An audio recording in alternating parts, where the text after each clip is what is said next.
Isa na naman pong magandang tanghali po sa inyong lahat at sa lahat po ng ating mga kaibigan na nasa iba't ibang mga bansa. Isa pong magandang gabi, magandang hapon, magandang umaga, magandang tanghali po sa inyong lahat diyan mga kaibigan. At sa lahat po ng mga taga-Pilipinas, isa pong magandang tanghali, magandang araw po sa buhay ng bawat isa. Salamat po sa Panginoon dahil muli na naman po tayo nagising ngayong umaga. At salamat sa Diyos sa kanyang tulong, sa kalakasan na binibigay niya sa atin. Na kahit anuman po ang sitwasyon ng buhay, yung kalakasan pa rin ng Diyos ang ating nararanasan, yung kanyang habag, yung kanyang awa, tulong, at ang kanyang saklolo, upang tayo po ay hindi magapi ng kaaway. Ganyan po kabuti ang ating Diyos. Kaya mga kaibigan, muli, inaanyayahan ko po kayo na tayo po ay magpapatuloy sa pagbabasa ng salita ng ating Panginoon. At ngayon nga po ay nasa Kawikaan chapter 19 na po tayo. At purihin po ang ating Diyos dahil ngayon po ay pang 114 days na po natin sa ating Bible reading. At mga kaibigan, gabayan po tayo at pagpalain ng ating Diyos habang tayo po ay nagbabasa ng kanyang salita at patuloy po tayong samahan ng presensya ng banal na Espiritu Santo upang maunawaan po natin ang mga mensahe ng Diyos na nais niyang ipabatid sa atin sa araw na ito. Kaya mga kaibigan kong minamahal, hayaan niyo pong anyayahan ko kayo na sabayan niyo po ako sa pagbabasa at makinig ng salita ng Diyos. Buksan po natin ang ating mga Biblia sa aklat po ng Kawikaan chapter 19. Sabi po sa chapter 19, mas mabuti ang mahirap na marangal ang pamumuhay kaysa taong masalita ngunit walang nalalaman. Masugid man kung mangmang walang mapapakinabang, ang kawalan ng tiyagay magbubulid sa kaguluhan. Ipinapahamak ng tao ang kanyang sarili pagkatapos kayawi ang bagsak ng sisi. Ang kasagana ay umaakit ng mga kaibigan, ngunit ang mahirap ay tinatalikda ng dating kasamahan. Di maaring di magdusa ang saksing hindi tapat, ang nagsisinungaling ay di makaliligtas. Marami ang lumalapit sa taong mabait at sa taong bukas palad, lahat ay malapit. Kung ang mahirap ay tinatalikda ng mismong kapatid, ay wala na itong magiging kaibigan kanino man lumapit. Ang nagsisikap matuto sa sarili ay nagmamahal at nagpapahalaga sa kaalaman ay magtatagumpay. Di maaring di magdusa ang saksing hindi tapat at ang nagsisinungaling tiyak na mapapahamak. Ang masaganang pamumuhay ay di angkop sa isang mangmang, gayon din ang alipin di dapat manguna sa mga dugong bughaw. Ang kahinahunan ay nagpapakilala ng katalinuhan, ang di pagpansin sa masamang ginawa sa kanya ay kanyang karangalan. Ang puot ng hari ay parang liyong umuungal, ngunit ang kanyang paglingap ay parang hamog sa halaman. Ang anak na hangal ay kasawi ang palad ng kanyang ama at tila utang walang tigil ang bibig ng madaldal na asawa. Namamana sa magulang ang bahay at kayamanan, ngunit buhat kay Yahweh ang mabuting may bahay. Ang taong tamad ay laging nakatihaya, kaya't siya'y magugutom, walang panlagay sa sikmura. Ang nag-iingat sa utusan ay nag-iingat ng kanyang buhay at ang nagwawalang bahala sa utos ay tiyak na mamamatay. Parang pagpapautang kay Yahweh ang pagtulong sa mahirap at pagdating ng panahon ay siya ang magbabayad. Ituwid mo ang iyong anak habang may panahon, kung hindi ikaw pa ang magtulak sa kanyang pagkaparool. Di dapat pansinin ang taong mainit ang ulo, mapayuhan mo, minsan patuloy ding manggugulo. Dinggin mo at sundin ang payo sa iyo at pagdating ng araw, pakikinabangan mo. Ang isang tao ay maraming iniisip, maraming binabalak, ngunit ang kalooban din ni Yahweh ang mananaig sa wakas. Kasiraan ng tao ang kasakiman, kaya mabuti pa ang mahirap kaysa walang katapatan. Ang pagkatakot kay Yahweh ay maghahatid sa buhay, magdudulot ng kasiyahan, maglalayo sa kapahamakan. Ang kamay ng batugan ay binababa niya sa pinggan, ngunit di halos makasubo dahil sa katamaran. Parusahan mo ang mapanuya, matututo, pati mangmang.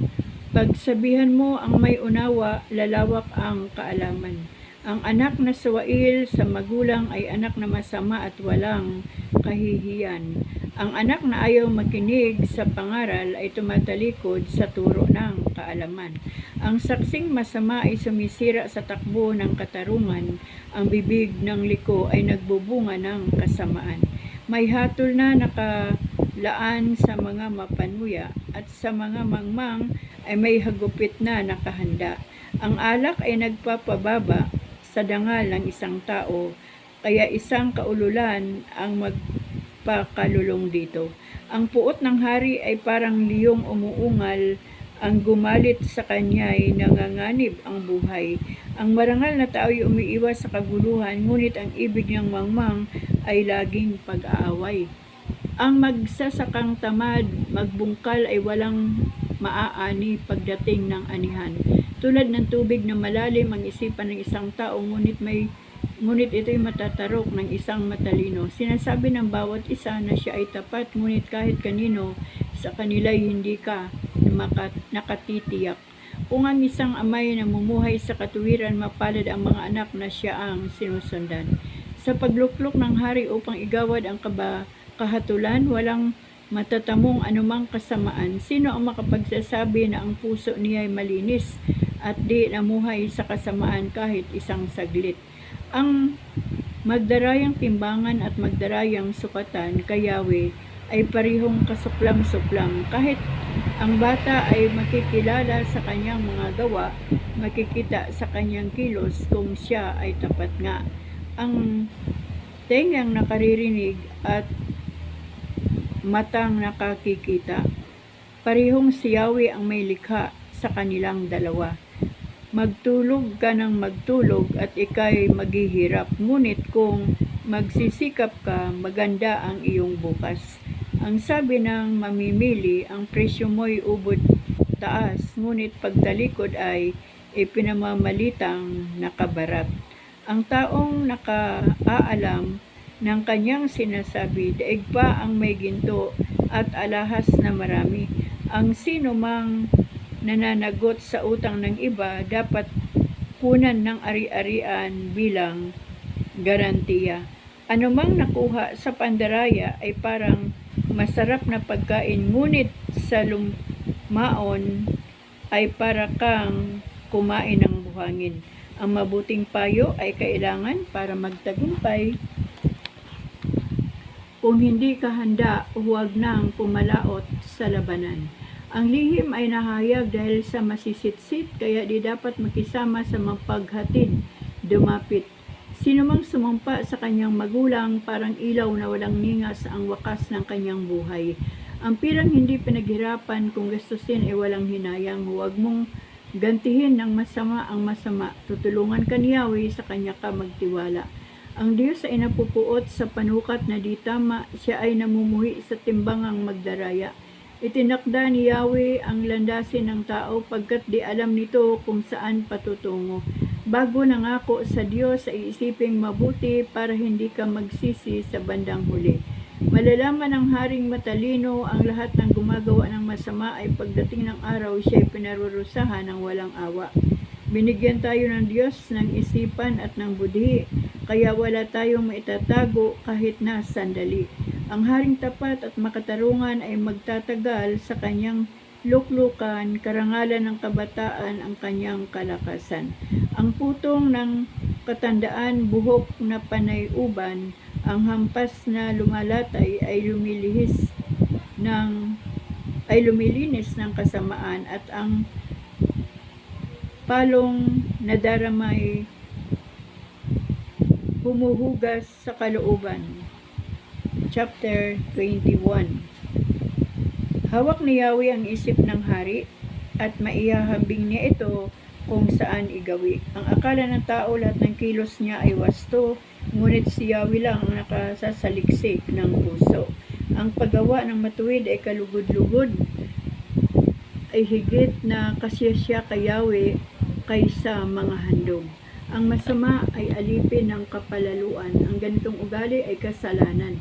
Ang mabuting pagbabalak ay pakikinabangan, ngunit ang dalos-dalos na paggaway walang kahinatnan. Ang pagkakamal ng salapi dahil sa kadayaan ay maghahatid sa maagang kamatayan. Ang masamay ipinahahamak ng sariling karahasan pagkat ayaw gawin ang talagang katuwiran. Ang landas ng may sala ay paliko-liko, ngunit ang lakad ng matuwid ay laging wasto. Masarap pa ang tumira sa rabubungan ng bahay kaysa loob ng bahay na ang kasama ay babaeng madaldal. Ang isip ng masamay lagi sa kalikuan, kahit na kanino'y walang pakundangan. Parusahan mo ang manlilibak at matututo ang mangmang. Pagsabihan mo ang matino, lalong lalawak ang kaalaman. Alam ng Diyos ang nangyayari sa loob ng bahay ng masama, kaya siya'y gumagawa ng paraan upang sila'y maparigwara. Ang hindi pumapansin sa hibik ng mahirap, daraing din balang araw ngunit walang lilingap. Kung ang kapwa mo ay may hinanakit, regaluhan mo ng palihim, mawawala ang galit. Pag umiiral ang katarungan, natutuwa ang matuwid, ngunit nalulungkot ang masama at may likong pag-iisip. Ang lumilihis sa daan ng kaalaman ay hahantong sa kamatayan. Ang taong maluho at mahilig sa alak ay yayaman sa hirap masasadlap. Ang masamang balak ng taong matuwid ay babalik sa liko ang isip. Mas mabuti ang nag-iisang manirahan sa ilang kaysa mag-isama sa bahay madaldal at palaaway. Ang bahay na matalinong napupuno ng kayamanan, ngunit lahat ay winawaldas ng taong mangmang. Ang tumatahak sa daan ng katuwiran at katapatan ay nakasusumpong ng buhay at karangalan. Ang matalinong pinuno ay makapapasok sa lungsod na may mga bantay at kanyang maiguguho ang inaasahan nilang muog na matibay. Ang pumipigil sa kanyang dila ay umiiwas sa masama. Ang taong makasarili ay palalo at mapang-api. Kagutuman ang papatay sa taong batugan pagkat ayaw niyang igawa ang kanyang mga kamay. Ang taong tamad ay nangihingi araw-araw, ngunit ang matuwid ay di nagsasawa ng pagbibigay. Ang hain ng masama ay kasuplam-suplam sa Diyos, lalo't ang layunin nito ay di kalugod-lugod. Ang patutuo ng sinungaling ay di pagkikinggan, ngunit ang salita ng tapat ay pahalagahan. Alam ng matuwid ang kanyang hinaharap, di tulad ng masama magkukunwa, nagpapanggap. Ang kaalaman ng tao, unawa o karunungan ay di makatutulong kung si Yahweh ay kalaban. Ang kabayo'y inihahanda para sa digmaan, ngunit buhat kay Yahweh ang bawat tagumpay. Ayan mga kaibigan, dito po tayo magtatapos sa chapter 22 mula po sa chapter 19. Ano po, bali 4 na chapter lang po ang ating babasahin ngayon mga kaibigan, para hindi naman po kayo mapagod sa pagkikinig at pagbabasa. Ano po, maraming salamat sa ating Diyos sa kanyang salita, dahil talagang tinuturuan po tayo ng Panginoon kung ano po ang kaibahan ng mabuti at masama, ng sumusunod at hindi, ang mga palalo at hindi, ang mga tamad at ang masisikap. Ano po, kumbaga talagang tinimbang-timbang na ng Panginoon yung kanyang salita upang maunawaan po ng bawat isa. At nawa po ay buksan ng Panginoon ang bawat puso, yung spiritual mind, spiritual heart, spiritual eyes, spiritual ears, upang sa ganon marinig po natin ang salita ng Diyos at makapasok sa ating puso at sa ating isipan, upang ito po ay ating maunawaan. At hindi po tayo pababayaan ng Holy Spirit, dahil siya po ang tumutulong sa atin sa pagpapaunawa ng salita ng Diyos. Kaya mga kaibigan, hanggang dito po muli ang ating pagbabasa ng salita ng Diyos. Bukas po ay dito po tayo magsisimula naman sa susunod na chapter. Ano po, kaya maraming salamat po talaga sa inyong lahat mga kaibigan, sa patuloy po ng inyong pakikinig. Pagpasensyahan nyo na po yung ating view, puro po yan mga halaman, mga green, para po yung ating mata ay makakatulong po yan kapag may mga green po tayong nakikita. At maraming salamat po sa Panginoon, sa lahat po ng nakikinig, sa lahat ng nagsusubscribe at magsusubscribe pa dito po sa aking YouTube channel, Sarili Mix Stories. Mga kaibigan, muli maraming salamat po sa inyong lahat, at isa pong masayang araw, masayang gabi, o anuman ang oras sa inyong kinaroroonan. Maraming salamat po sa Diyos sa inyong mga buhay. Pagpalain po tayo patuloy ng ating Panginoong Hesus. Amen.